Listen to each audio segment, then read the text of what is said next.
حضرت محمد صلی اللہ علیہ وآلہ وسلم رحمۃ اللہ عالمین صلی اللہ علیہ وآلہ وسلم، کاش وہ چہرہ میری آنکھ نے دیکھا ہوتا، مجھ کو تقدیر نے اسی دور میں لکھا ہوتا، باتیں سنتا میں کبھی پوچھتا معنی ان کے۔ میں آپ صلی اللہ علیہ وآلہ وسلم کے سامنے اصحاب میں بیٹھا ہوتا، ہر سایہ رات میں روشن ہے، حدیثیں ان کی آپ صلی اللہ علیہ وآلہ وسلم نہ آتے تو زمانے میں اندھیرا ہوتا۔ عرب کا چاند۔ ایک صحابی رضی اللہ تعالیٰ عنہ فرماتے ہیں، عرب کا چاند۔ ایک صحابی رضی اللہ تعالیٰ عنہ فرماتے ہیں کہ رات کا وقت ہے، میں مسجد نبوی میں حاضر ہوا، میں نے دیکھا کہ سامنے اللہ تعالیٰ کے محبوب صلی اللہ علیہ وسلم تشریف فرما ہیں۔ اس رات 14ویں رات کا چاند اپنی پوری آب و تاب کے ساتھ چمک رہا تھا، چنانچہ جب نیچے دیکھا تو مجھے عرب کا چاند نظر آتا، جب اوپر دیکھتا تو مجھے آسمان کا چاند نظر آتا۔ فرماتے ہیں میں تھوڑی دیر کے لیے رک گیا، کبھی میں محبوب صلی اللہ علیہ وسلم کے چہرہ انور کی طرف دیکھتا، کبھی میں چاند کو دیکھتا، اور میں پھر سوچتا کہ عرب کا چاند زیادہ خوبصورت ہے آسمان کا چاند۔ بالآخر میرے دل نے فیصلہ کیا کہ اے آسمان کے چاند، تو بڑا خوبصورت، صحیح تیرے حسن کا دنیا کے اندر بڑا چرچا ہے، لیکن سچ بات یہ ہے کہ جو حسن جمال میرے آقا کے چہرہ انور پر ہے، وہ حسن جمال تیرے پاس بھی نہیں ہے۔ ترمذی حدیث۔ حضرت محمد صلی اللہ علیہ وآلہ وسلم سے پوچھا گیا کہ اللہ تعالیٰ کے رسول صلی اللہ علیہ وسلم کون سی دعا زیادہ سنی جاتی ہے؟ تو آپ رسول صلی اللہ علیہ وسلم نے ارشاد فرمایا، رات کے آخر کا درمیان اور فرض نماز کے بعد کی دعا۔ نبی صلی اللہ علیہ وآلہ وسلم کی نصیحت۔ رسول صلی اللہ علیہ وآلہ وسلم نے ارشاد فرمایا، دوسروں کی عورتوں سے دور رہو، تمہاری عورتیں بھی پاک و دامن رہیں گی، اور اپنے والدین کے ساتھ حسن سلوک کرو، اور اولاد بھی تم سے حسن سلوک کرے گی۔ جنت کے سلطان ہیں محمد صلی اللہ علیہ وآلہ وسلم، منہ بولتے قرآن ہے محمد صلی اللہ علیہ وآلہ وسلم۔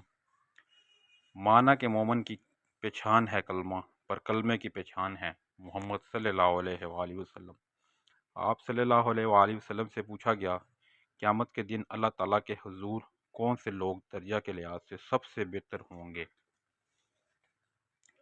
آپ صلی اللہ علیہ وآلہ وسلم نے فرمایا، اللہ تعالیٰ کا کثرت سے ذکر کرنے والے۔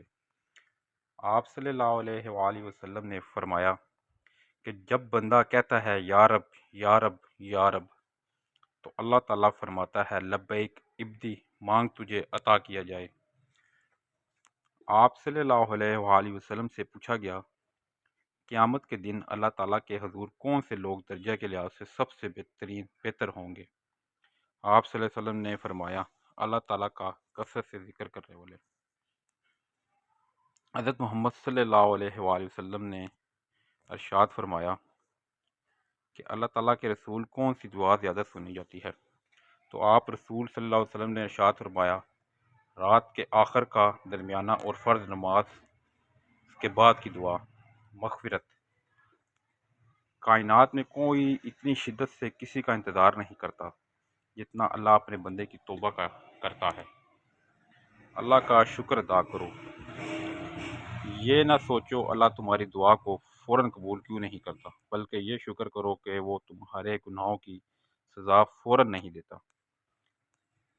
سب کچھ میسر ہوتا ہے لیکن شکر نہیں ہوتا، بغیر مانگنے بھی ملتا ہے لیکن توکل نہیں ہوتا، مشکل آسان ہو جاتی ہے لیکن صبر نہیں ہوتا، قرآن و سنت کا علم ہے لیکن عمل نہیں ہوتا، آخرت پر ایمان ہے لیکن خوف نہیں ہوتا۔ ان اللہ مع الصابرین، بے شک اللہ صبر کرنے والوں کے ساتھ ہے۔ اگر آپ صبر کیے ہوئے ہو نا تو دیکھو اللہ پاک تو خود قرآن پاک میں کہہ رہے ہیں، میں صبر کرنے والوں کے ساتھ ہوں۔ تو جب اللہ کا ساتھ پا لیا ہے تو اس کے ساتھ سے بڑھ کر اور کیا چاہیے؟ اس لیے اپنی دعاؤں کے کن ہونے تک تھوڑا صبر کرو، وہ تمہارے ساتھ ہے۔ تمہارا رب تمہارا رب جس چیز کو تمہارے قریب کر دے اس میں حکمت تلاش کرو، اور جس چیز کو تم سے دور کر دے اس پر صبر اختیار کرو۔ اللہ کے فیصلوں کو سمجھنا انسان کی عقل سے بالاتر ہے۔ مسکرائیں اور اچھا سوچیں، کیونکہ انسان جب اچھا سوچتا ہے تو اللہ خود ہی راستے بنا دیتا ہے اور مشکلیں آسان کر دیتا ہے۔